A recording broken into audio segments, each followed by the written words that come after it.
Gerardo es ingeniero en petróleo, especialista en educación tecnológica. Se desempeñó como profesor de tecnología en el secundario. También se ha desempeñado como capacitador de educación tecnológica en la redacción de los diseños curriculares y en la elaboración del diseño del profesorado de Santa Cruz, ¿sí? También participaste en la redacción de los NAP, de la educación tecnológica. Yo te conozco por la elaboración de tus 3 libros de educación tecnológica, en la que trabajás sobre los procesos y mencionas varias propuestas para el aula. Muchas gracias por leer mis libros. Quisiera primero que nos cuentes, digamos, tu experiencia como docente y luego que vayas recorriendo, digamos, tu trayectoria así en el área. Siendo ingeniero, ¿viste? Que me sorprende que la mayoría de los especialistas son ingenieros o son de las ramas esa de, por ejemplo, vos sos ingeniero en petróleo, después lo tenemos a Carlos Marpegan, también creo que es ingeniero en otro tema.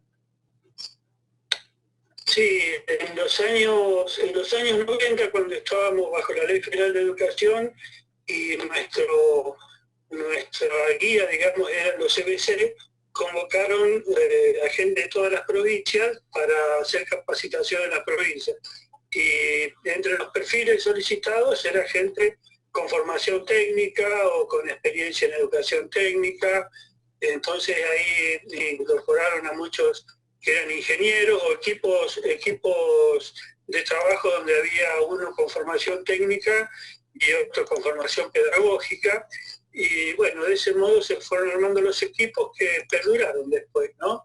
Como ustedes sabrán ya seguramente, cuando se sanciona la nueva Ley Nacional de Educación, aparecen los núcleos de aprendizaje prioritarios, los deben estar usando en la materia del profesorado, así que bueno, lo que cambia también mucho es el enfoque, ¿no? Exacto. Recordemos que en los años 90 estábamos en una política, un gobierno de neto corte neoliberal, donde el perfil del país era productor de materia prima e importador de productos manufacturados. Entonces se planteaba al estudio de la tecnología como para formar consumidores críticos, era un poco la frase, ¿no? Y uno de los paradigmas, de los conceptos fundamentales era que la tecnología responde a necesidades. Eso trae como corolario decir, bueno, si la tecnología es necesaria, nos soluciona los problemas, por lo tanto, es incuestionable, es inexorable. Lo único que tenemos que hacer es adaptarnos y saber usarla, ¿no? Bueno, estas ideas obviamente no fueron aceptadas por el colectivo docente de educación tecnológica y se empezaron a plantear otras ideas, ¿no?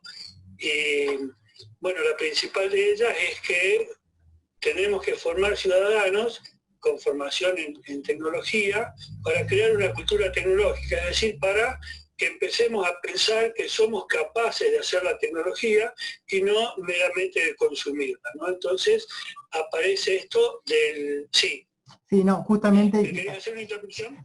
Sí, justo ahí aparece la pregunta, ¿no? De que, ¿qué enseñamos? ¿Tecnología o educación tecnológica? Yo creo que va también por ese lado, ¿no? Sí, es una cuestión semántica. Tecnología, etimológicamente, es el estudio de la técnica. ¿Qué ocurre? Que después empezaron a llamar tecnología al estudio de la informática, la computación, las tecnologías digitales. Entonces, para diferenciarnos un poco de eso y para también poner de manifiesto que nosotros no estudiamos solamente el aspecto técnico, sino también que hay un aspecto social, un aspecto ambiental que tenemos que tener en cuenta, se decide, de acuerdo entre mucha gente del colectivo docente, adoptar el nombre de educación tecnológica, justamente para diferenciarnos de esto de que lo que nosotros hacemos no es informática. La informática es una pequeña parte de la tecnología que tiene que ver con la tecnología de la información y la comunicación.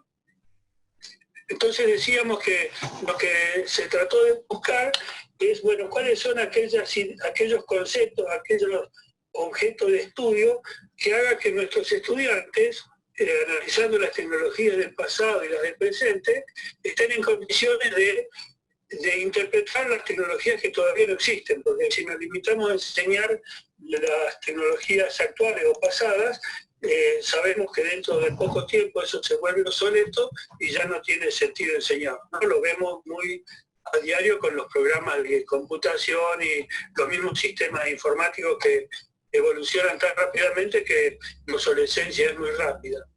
Entonces, en ese orden, en esa intención, digamos, aparece una idea de ideas que se fueron madurando hasta que aparece un cuadrito que hizo César Lenieski y Petrosino, donde habla de que en realidad todas las operaciones que tienen lugar en los procesos tecnológicos tienen lugar sobre la materia, la energía y la información. Y que esas operaciones son de transformación, de almacenamiento y de transporte. Yo le agrego de control, ¿no? César Lenieski me dice que la de control el control está implícito en la operación, porque uno hace las operaciones de manera controlada. Sin embargo, a la hora de estudiar los medios técnicos que utilizamos para esas operaciones, hay medios técnicos que cumplen específicamente la función de control, ¿no? Por ejemplo, si yo trazo una línea sobre un papel con un lápiz, si la trazo a pulso, la línea me sale no derecha o no. Pero si apoyo una regla, me va a salir derecha. Entonces la regla es un instrumento de control y el lápiz es un medio técnico que me permite hacer una transformación, es decir, dejar un dibujo en un papel donde antes no estaba, ¿no? Entonces este enfoque que llamamos enfoque de procesos es lo que da origen al actual enfoque que tenemos ahora y que queda plasmado en los NAP. Bien, mira, justo lo que me decís al final me sirve como puntapié para preguntar lo que acá Mónica me pregunta en el chat.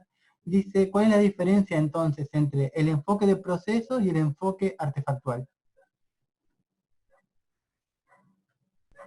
El enfoque artefactual ponía el acento en los objetos, es decir, estaba por ejemplo en los CBC muy fuerte el tema de análisis de producto y proyectos tecnológicos, y todavía está muy fuerte en muchas escuelas porque la cultura institucional hace que eso no se cambie muy rápidamente. Pero bueno, el enfoque de procesos pone el acento en los procesos, en todos los procesos, no solamente en los procesos de producción de bienes. Cuando decimos los procesos tecnológicos nos referimos, por ejemplo, a lo que en economía se llama los servicios, un proceso de distribución de mercaderías, un proceso de distribución y transporte de la información, como podría ser, por ejemplo, una empresa de teléfonos, o un proceso como el que hace una empresa que distribuye la energía eléctrica entre todos los usuarios.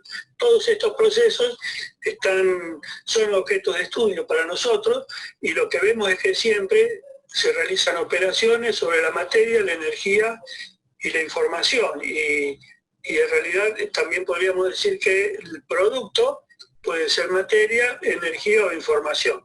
Si yo hago un proyecto para una casa, el arquitecto que lo hace, lo único que presenta es una carpeta con un montón de planos. Entonces, el producto es información. Esa información la utiliza el albañil para después hacer la casa y transformar los materiales, que sería otro proceso, ¿no?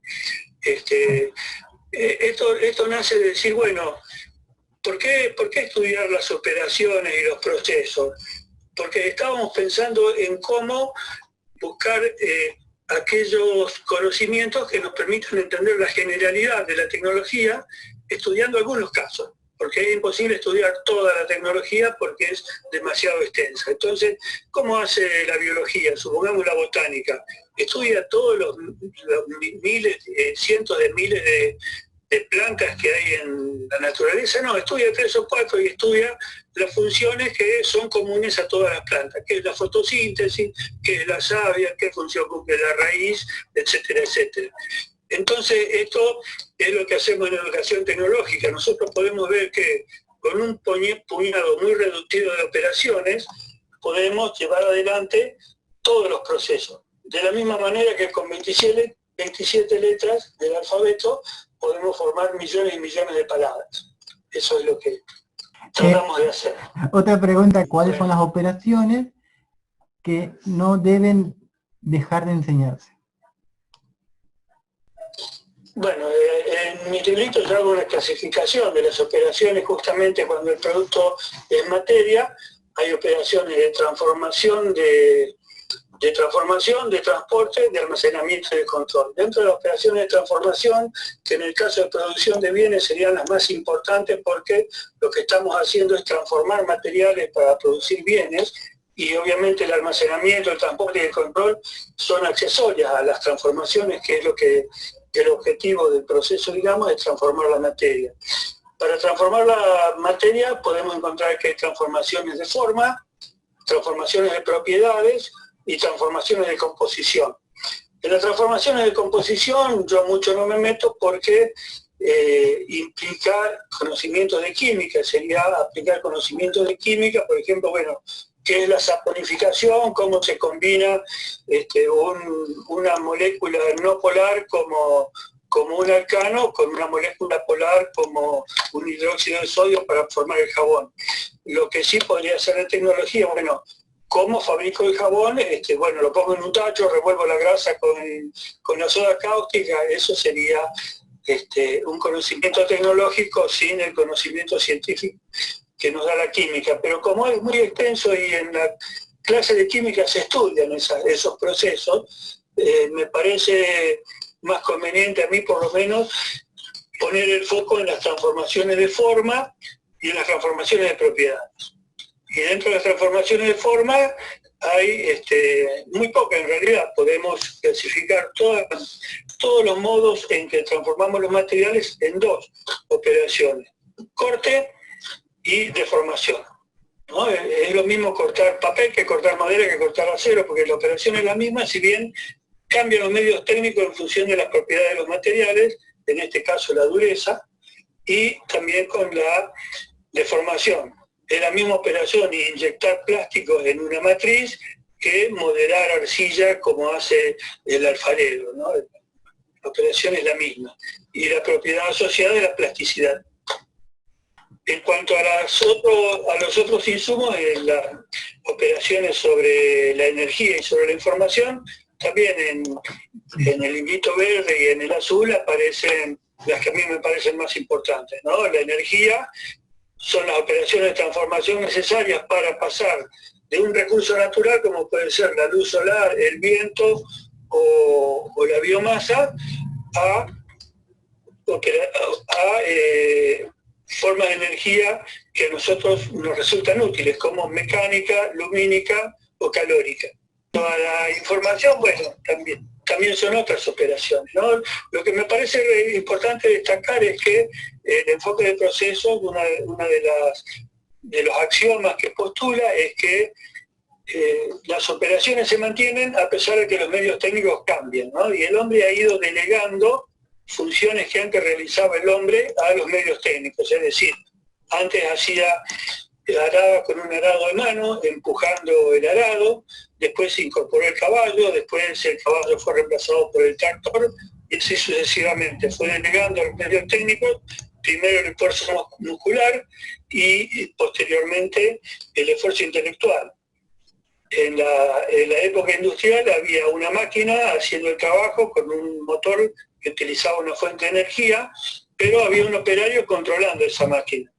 Ahora la máquina trabaja sola porque hay una computadora que la controla y realiza las operaciones de acuerdo a un programa preestablecido. Entonces ahí también delegamos las funciones intelectuales del hombre a un medio técnico. No sé si eso contesta la pregunta. Tengo otra pregunta. Se conocen muchas estrategias de enseñanza aplicables al espacio de educación tecnológica, como por ejemplo trabajo en grupo, análisis de casos, resolución de problemas, y en qué grado de impronta y de importancia tienen los procedimientos de análisis del producto, proyecto tecnológico con estas estrategias. No sé si...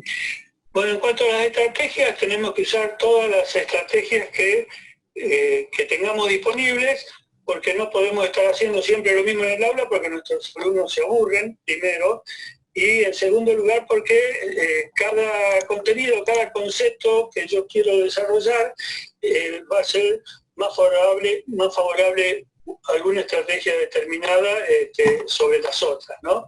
A mí me parece que hay dos que son fundamentales en educación tecnológica, que son resolución de problemas y proyecto tecnológico, o si no queremos llamarle proyecto tecnológico, actividad de diseño. ¿Por qué? Porque es importante que inculquemos en nuestros alumnos, o que despertemos en nuestros alumnos, mejor dicho, la confianza en su propia capacidad de hacer tecnología. Dejar de ver a la tecnología como algo externo que hacen los japoneses o los alemanes y nosotros la consumimos, sino que nosotros somos capaces de hacer tecnología y en realidad lo somos. Lo que ocurre es que nuestra cultura no tiene muy incorporado ese tema. ¿Y cómo hacemos para desarrollar, fortalecer la confianza en la propia capacidad de resolver problemas tecnológicos? Bueno, resolviendo problemas tecnológicos. Eso desde el punto de vista actitudinal me parece fundamental. No deben faltar estas dos actividades, ¿no? Solución de problemas y proyectos tecnológicos. Después análisis de casos, investigación bibliográfica, visualización y análisis de videos, de procesos a partir de un video, la explicación del profesor, sentarse en la silla y leer un libro también sigue siendo válido, más allá de que ahora dispongamos de recursos mucho más modernos. En fin, todos deben ser utilizados en la medida que resulten útiles a los objetivos del docente en cada situación. Bien. Bueno, a ver si alguien más se anima a hacer una pregunta.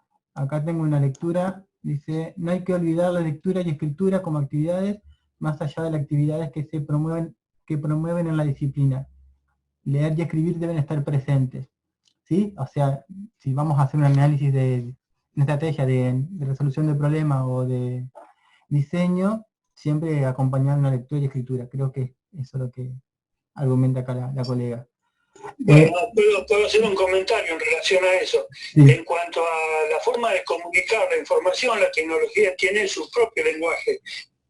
Podemos escribir, pero no vamos a escribir una carta comercial, obviamente. Podemos escribir un instructivo, por ejemplo, cómo llevar adelante un determinado proceso. Podemos valernos de dibujos, de bocetos. En tecnología se utiliza mucho el dibujo para comunicar información y también obviamente la escritura. Pero simplemente quería mencionar eso, que dentro de la escritura hay formatos de texto que no son propios, mientras que otros espacios curriculares tienen sus propios modos de otros formatos de texto que les resultan útiles para ellos, ¿no? Bien. Sí, justamente lo que estamos analizando nosotros hoy en día en la cátedra son los sistemas de representación, y ahí vemos que hay varias formas de representar la información en educación tecnológica. Una de ellas son los diferentes tipos de diagramas. Yo considero diagramas a uno y según tu lectura son diagramas otros. Tenemos los llamados diagramas de bloques, diagramas de flujos, diagramas de procesos, después tenemos sistemas de representación del tiempo, como son el diagrama de Gantt y el diagrama de PERT. Todos esos son válidos, ¿no? Haciendo, ¿no?, lo que mencionábamos de cómo podemos no solamente escribir en el área, sino también usar los sistemas de representación. Una pregunta que acá tengo también es cómo evaluar ejemplos de evaluación en el espacio de la educación tecnológica. Esa es buena pregunta, muy buena pregunta. Pero en realidad en todos los espacios curriculares de didáctica general o específica donde se plantea esto de la evaluación, aparece como algo muy complicado, ¿no? Entonces aparece esto de la evaluación sumativa, la otra que no recuerdo cómo se llama, pero en realidad es muy sencillo, porque nos cuesta evaluar cuando no tenemos claro qué es lo que queremos que el alumno aprenda. Si yo tengo bien en claro qué quiero que mi alumno aprenda, no tengo dudas, evalúo si aprendió o no aprendió lo que yo quería, ¿no? Por eso me parece fundamental que haya coherencia entre distintos elementos, ¿no? El primer elemento sería, ¿para qué aparece la educación tecnológica en la enseñanza general? O sea, ¿para qué ponemos educación tecnológica? ¿Qué clase de ciudadano queremos formar? En función de eso, bueno, ¿qué es educación tecnológica? ¿Qué contenidos vamos a enseñar? De esos contenidos, ¿cuáles son los conceptos importantes? ¿No? Y bueno, una vez que tengo desarrollados los conceptos importantes, en realidad si yo elijo el proceso de fabricación del cemento o el proceso de fabricación de una vasija cerámica, lo que me importa que el alumno aprenda no es el proceso de cemento ni el proceso de la vasija, simplemente son ejemplos que me tienen que servir a mí para que el alumno aprenda cuestiones que son generales. Por ejemplo, que en todo proceso hay una serie de pasos que nosotros llamamos operaciones, que esas operaciones en muchos casos deben ser concatenadas, mientras que en otros casos pueden ser paralelas. Entonces ahí, con la representación del diagrama de flujo que vos mencionabas, queda claro. Otro concepto que puedo trabajar es, bueno, las tecnologías que tenemos que desarrollar tienen que ser amigables con el medio ambiente, no podemos seguir creando, fabricando y utilizando tecnologías y desechando tecnologías que sean altamente contaminantes. Entonces, por ejemplo, bueno, estoy mezclando un poco las cosas. No, pero creo que se entiende. se entendió.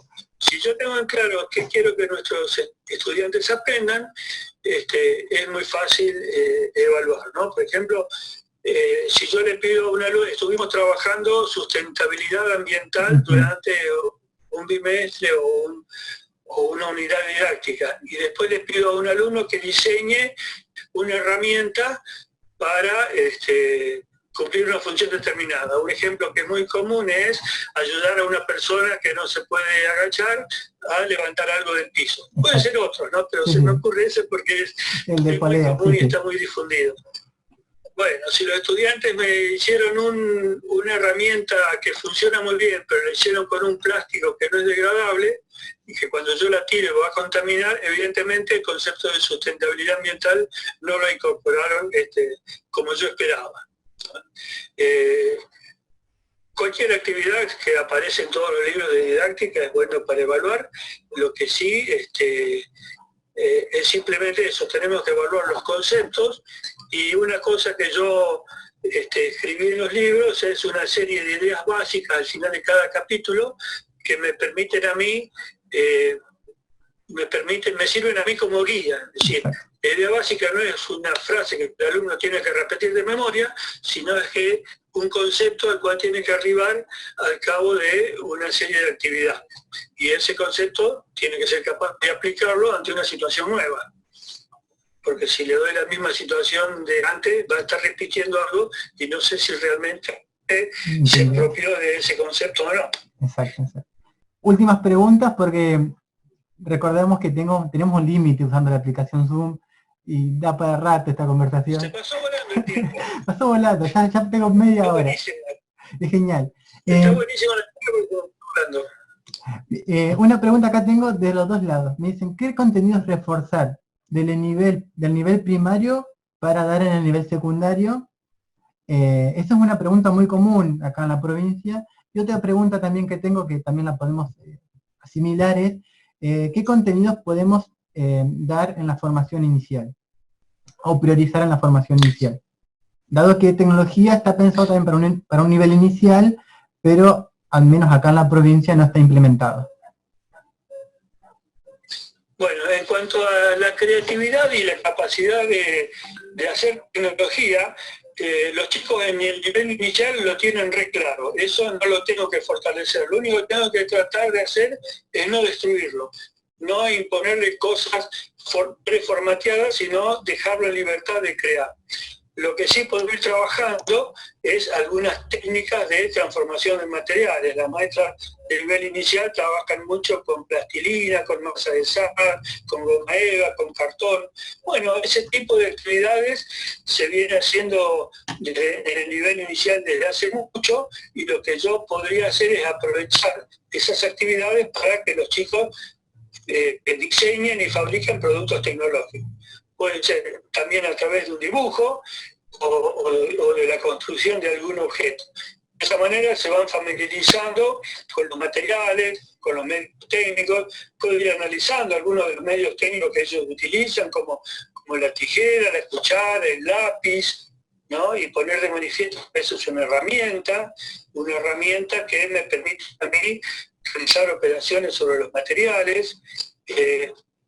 Así al pasar dije herramienta y quería explicar que es una herramienta porque es algo que no está muy difundido, ¿no? Hay un criterio que a mí me gusta mucho y que dice que la herramienta es aquello que puede ser considerado como una extensión del cuerpo humano, ¿no? Por ejemplo, un cuchillo es una herramienta porque a mí me permite cortar, me permite untar, me permite apretar o aflojar un tornillo, me permite poner un pedacito de manteca y usarlo como catapulta y tirar manteca al techo.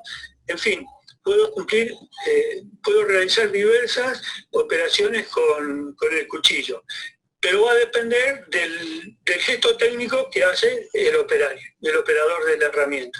Mientras que una máquina hace siempre lo mismo, ¿no? Una máquina de coser es una máquina de coser a pedales, por ejemplo, no tiene motor, pero lo único que puede hacer es coser.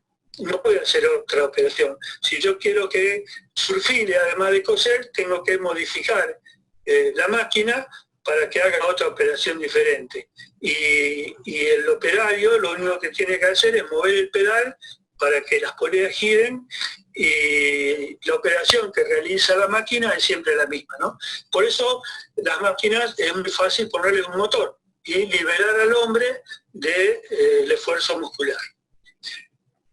Bueno, habíamos quedado en el primer ciclo también, seguir trabajando con eso, fortaleciendo, profundizando en los procesos de transformación de materiales en cuanto a la fabricación de bienes, diversificando los ejemplos, buscando ejemplos un poquito más complejos que en el nivel inicial, y en el segundo ciclo aparece en los NAP la energía como contenido, cómo se genera la energía, cómo el hombre la usa, cuáles son los medios técnicos que utilizamos para transformar una forma de energía en otra, cuáles son las energías que son contaminantes, cuáles son las que son limpias y cuáles son los combustibles fósiles, bueno, las renovables, no me salía la palabra, perdón. Cuáles son renovables y cuáles no, y cómo podemos hacer para ir desechando aquellas que son contaminantes y que no son renovables, e ir reemplazándolas por las que son más amigables con el medio ambiente. Bueno, ya en el ciclo básico del secundario aparecería ya con mayor profundidad la información, ¿no? Las operaciones sobre la información. Si bien se va trabajando en segundo ciclo también, porque en todo proceso es necesario realizar operaciones sobre la materia, la energía y la información. Yo no puedo fabricar un producto material si no tengo energía y si no dispongo de información, por ejemplo, sobre cómo fabricarlo o cualquier otro tipo de información. Más o menos así es como los NAP distribuye y va profundizando gradualmente los contenidos, pero siempre es sobre el mismo eje de lógicos. Sí. No, ¿se colgó? Se colgó un ratito, pero se entendió. ¿Hay otra pregunta? No, no, ya vamos terminando, ya me quedan 3 minutos. Una pregunta mía personal es diferenciar qué contenidos a su parecer, de tecnología, de energía, debe enseñar el profesor de tecnología en el nivel secundario y debe enseñar el de física. Porque por ahí, por ejemplo, electricidad dice un contenido de física, pero lo da mucho en tecnología. Fabricación de pilas, circuitos eléctricos, son contenidos de física, pero nosotros los retomamos también. Sí, yo creo que lo más importante desde la tecnología es cómo transformamos las fuentes de energía en aquellas formas de energía que nosotros usamos, ¿no? Por ejemplo, pasar del viento a una estufa eléctrica, hay un camino que se recorre donde la electricidad es como la moneda de cambio. ¿Por qué? Porque es más fácil de transportar y distribuir. Entonces, la energía del viento se transforma en energía mecánica, la energía mecánica en eléctrica, la energía eléctrica se transporta hasta el hogar, y en el hogar la energía eléctrica a través de una estufa eléctrica se transforma en calor, por ejemplo, ¿no? ¿Y cómo son esos medios técnicos que realizan esas transformaciones de energía? El profesor de física enseñará el principio de conservación de la energía, enseñará la ley de Ohm en caso de los circuitos eléctricos, pero el motor eléctrico es evidentemente un producto tecnológico que para funcionar hay presentes conceptos de física, que la física no dice, bueno, Faraday dijo que la inducción eléctrica existe, entonces un tecnólogo dijo, entonces yo voy a fabricar un motor eléctrico. Por ahí no hay una línea muy gruesa que separe las dos cosas, porque el profesor de física, cuando enseña la ley de Faraday, dice, bueno, y esto se aplica en un motor eléctrico, ¿no? Por ejemplo. Pero sí debemos tener claro que si yo voy a enseñar un motor eléctrico, puedo hacerlo una vez que el alumno en física vio la ley de Faraday, o no, porque puedo simplemente decirle, no, esto lo que hace es transformar la energía eléctrica en energía mecánica.